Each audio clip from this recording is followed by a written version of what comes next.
Welcome to my YouTube channel and my series delving into effective practice.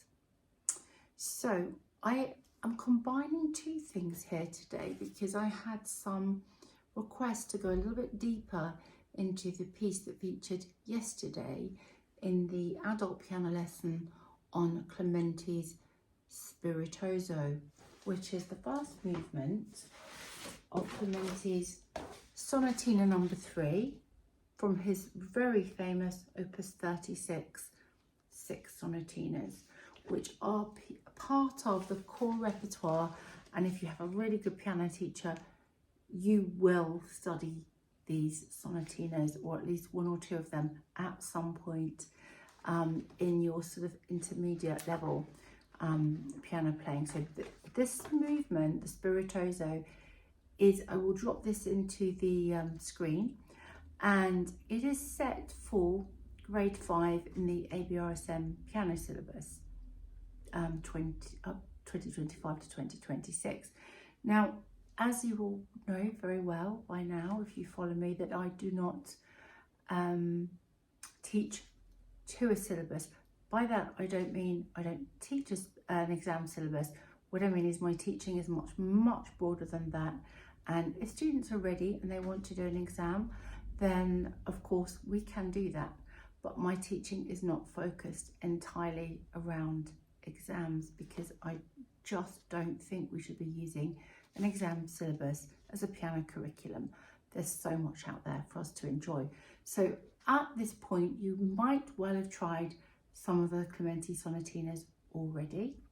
This is the stage when you get to this level where you're playing at about grade 5 level, and I'm using that as a very broad term because we do tend to measure things by grades, unfortunately. So that's the only way I can kind of get across to you what level I'm talking about, really, because that's the terms that we use. I wish there were other terms, but it's an intermediate level in my opinion. And so hopefully we'll have come across some of them already if you have a very good teacher. Now, they're really approachable. They're kind of like a little mini sonata, and you know, they're called sonatina, so that's inferred by the name. And Spiritoso is the name of this movement, and it describes how we should be playing it to start with, so lively. Now, not necessarily quick, but it must be lively. There will be some speed element to it, but it must have a brightness about it. If you are studying the ABRSM Grade 5 syllabus, you will, I hope, have read the blurb at the bottom of the page, which is always very useful to have this little bit of background knowledge. It really helps you to understand what you're playing and why you're playing it as you are. So there's a little bit of history. And I talked about this in my previous video on Clementi and how he came to live in London. There is still his blue plaque house in South Kensington, and we used to hold the Junior Clementi competition there for several years, and it is still owned by the Clementi family, I believe. I might be wrong on that one, but it has some period instruments in there, and it's been really interesting over the years listening to students perform on them. Now, Clementi actually got involved in manufacturing and development of pianos. So at the point when Clementi was writing, there was so much on being able to access this, on which you could create a lot of tonal colour, which you could have dynamics, you could pedal. So these pieces are very much like a celebration of what the piano is able to do. So when we talk about effective practice, and I am going to talk about this in another video as well, but when we talk about effective practice, and let's just do this in relation to this piece. I would take a glance at this piece. So I'm a student studying this piece, and the first thing I would notice is the patterns. that there are lots and lots of scale passages, chords, thirds, broken chords, and not so many huge leaps. So this movement is in C, but of course when any piece is in C, it doesn't stay just in that key. There's a progression, a harmonic progression, which is what makes it interesting. And it's up to us, the performer, to draw the listener's ear to that. So if we are practicing effectively, what we do not want to do is start at the beginning and play through it. I mean, if you're a good sight reader, you might feel like you want to do that on just the very first time you meet the piece. And that's really the only time you want to do that until you're ready to perform it. Now I would be doing quite a lot of work away from the piano. And I would look first of all at the overall structure of the piece. And then I would start looking at the individual bars or phrases. Now, the classical repertoire is probably one of the easiest types of repertoire that really lends itself to this kind of study, because it's very clear. It has a very clear structure usually. So very, very clear harmonic progression. Where's it going? What the cadences will be. And your ear almost knows instantly where that's going to take you. But that is also down to the performer. So how can I practice this effectively when I've looked at the overall structure? What would I, and the various keys we move through, and the various chords and patterns and dynamics, phrases, themes, repeated sequences, what would I do next? Articulation, let's not forget that, so important in Clementi and any music of the classical era. In fact, I am going to say it's just generally so important. If we don't use articulation in music, it's like speaking in a monotone voice. So, you know, I'm sure everybody's met someone that speaks like that, and you end up just switching off because everything, there's no shape, there's no cadence to it. You are not drawn into a conversation because everything's sort of coming at you at the same level. Whereas if we have shape, if we have breath, if we have pause, if we have this kind of melody almost to our voice, then we're more drawn. And we use that. Think about how you use your voice. You use it in accordance with the story you're telling. It's so much easier in some ways if you're a singer, because you have your lyrics that are telling the story and the music is supporting that. Whereas if you're the pianist, you have to do both. So you are telling your story with your notes. So we have to lift them off the page so they're not just notes. What do I mean by just notes? Well, first of all, let's have a look at this in a really simple way. So you'll be able to see dropped into your screen this score, and hopefully you'll be able to read some of my writing. And what I've done is I've looked at the first phrase, so I've looked at the first 4 bars really, and I've named the chords. So this is where your knowledge of theory and harmony and scales all come together and help to make your practice more effective, to speed up your learning. So chord 1, C major. Chord 1, C major. Okay, talking about the general shape. Bar 3, we're moving to F major, which is in C major, that's chord 4. Okay, so we can hear we're moving towards the end of a phrase here. And although we are still using chord 1 here, we have the leading note of G major here, F sharp, and we're moving to G in the right hand, because C major has a note in common with G major,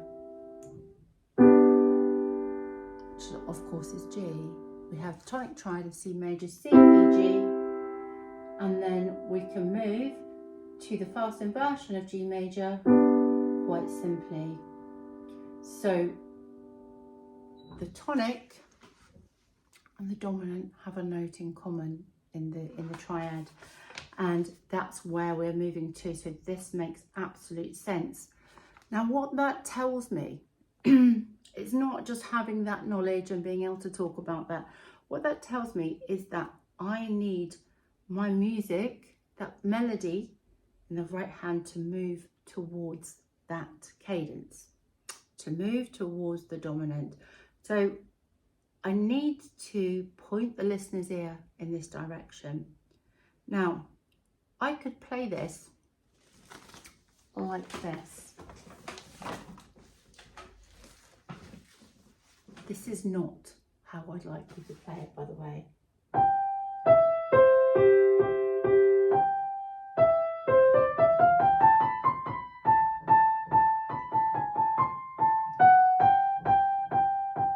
Now, why isn't that saying anything to me?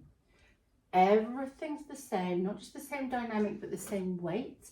I'm not really hearing where this is going. You know, when we have this scale, and by the way, how many people spot in the music that that is just simply a scale of C major. We're falling down to the 7th.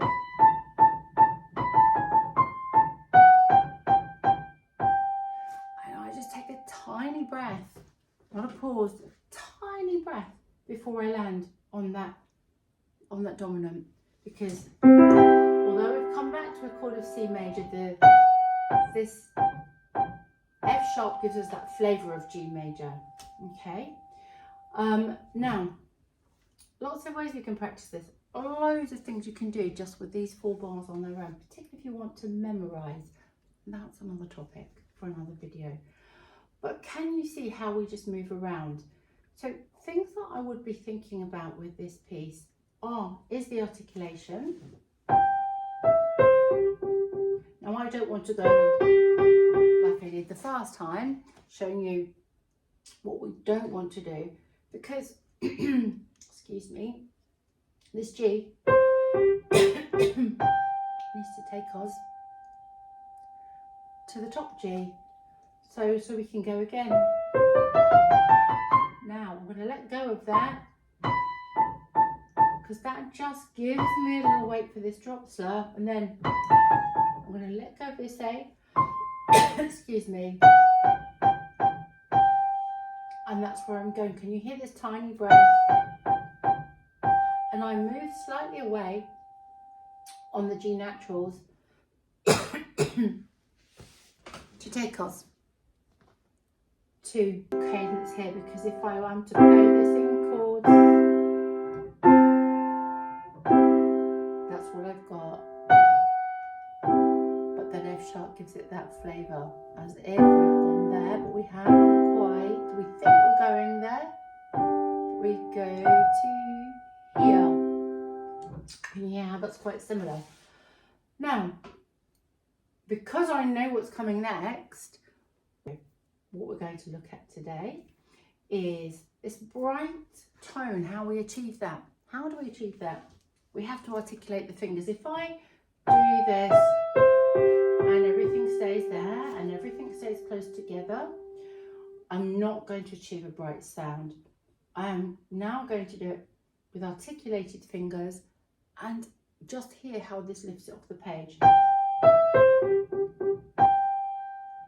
So already, just by taking my hand with me, being able to place the weight where I need it, aligning my wrist, I'm making my fingers, and when I say articulate them, I don't mean lift them high. That can be quite damaging. I just mean playing on the pad of the finger and just making your fingers a little bit more, working a little bit more, but in conjunction with your forearm, obviously your shoulder, your back, and a bit of rotation, a bit of lateral movement. We need all of that in this music, which is why it is such a great teaching piece. So the next thing I want to talk about in this very brief video on this piece is the left hand. Now what we don't want to hear is this or this.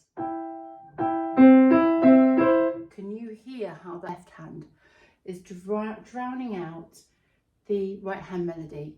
Oh, I don't want that. So we have to learn how to keep our hand a bit lower.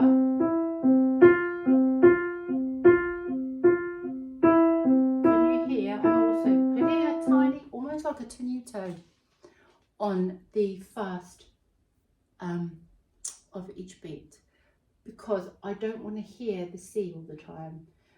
That is very much a kind of, that's on the half beat. So the business of meter is also very important. We need to understand why in this type of music we don't want to hear that half beat above the melody, and we don't want to hear the left hand above the melody. So then we have another issue of when we put it together. How do we make the right hand sing above the left hand?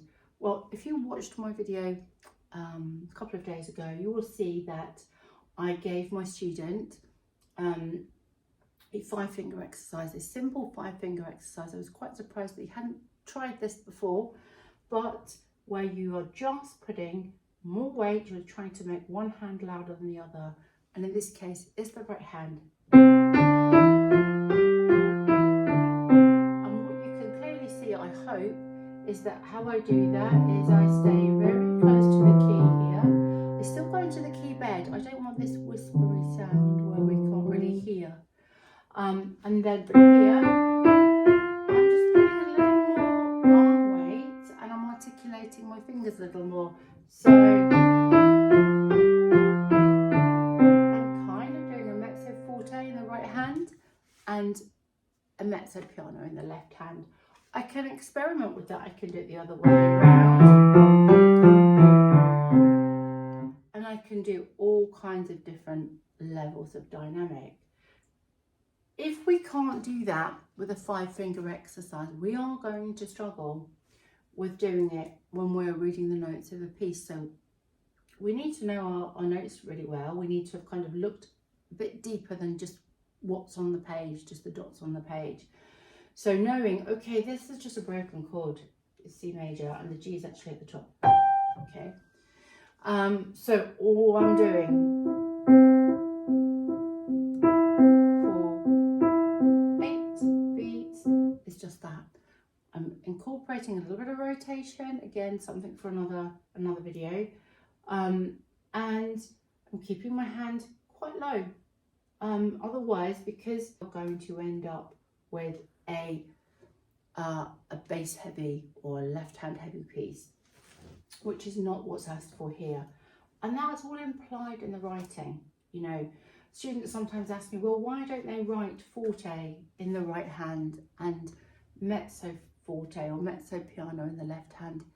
Because by this stage we should have learned that. We should understand this language, and we should know that not every note, just because a dynamic is forte, not every note here is going to be forte. Okay, so putting that together slowly, and I might stop there just to make sure that I've gone through the bar line, not hesitated, and that I have got this shape of rising back up to the G, and then I might fall away a little bit on this half beat and just kind of a little bit of a crescendo there. Again, it's not written in, doesn't mean we can't do it, it's actually implied in the music. Other things we need to be looking at here is the articulation. So, and then I don't want to join this A to this B, so, and back to the business of repeated notes should not be all the same weight. Otherwise you just hear, which is not very interesting, is it? And doesn't have a lot of shape.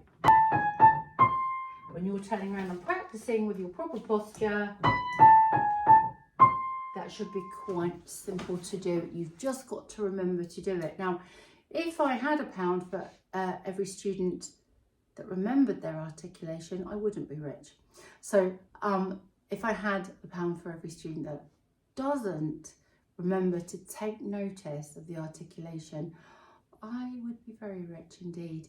It's one of my pet peeves as a teacher, actually, is people just ignoring articulation. It's there for a reason, just like commas, full stops, apostrophes, new paragraphs, sentences. These slurs, the phrase marks, the staccatos, the legatos, the half staccatos, you know, the staccatos under a slur that are just more of a lift or a portamento, depending which era you're in. They are our language of music, and we need to understand it. So just those 4 bars, there's already so much in there. However, if you take things in small sections, you will be practicing much more effectively. And what tends to happen is people will start at the beginning, they will play all the way through, and then they will do that every day. And they will wonder why the bits that were difficult are not getting any better. The reason they're not getting any better is because you haven't taken notice of the detail. You also haven't taken notice of any changes in hand position, and you may not have taken any notice in the structure of the piece. There may be things that are tripping you up technically, and you may just be diving in every time and wonder why is my piece never improving? Why are some bits really good and then other bits just I can't progress on? You need to do something that people can find quite difficult and people often procrastinate over, and you need to jump in at the tricky bits.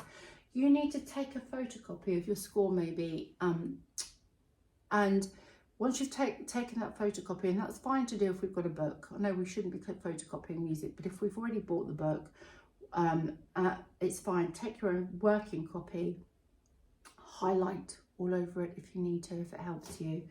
Highlight patterns, write notes.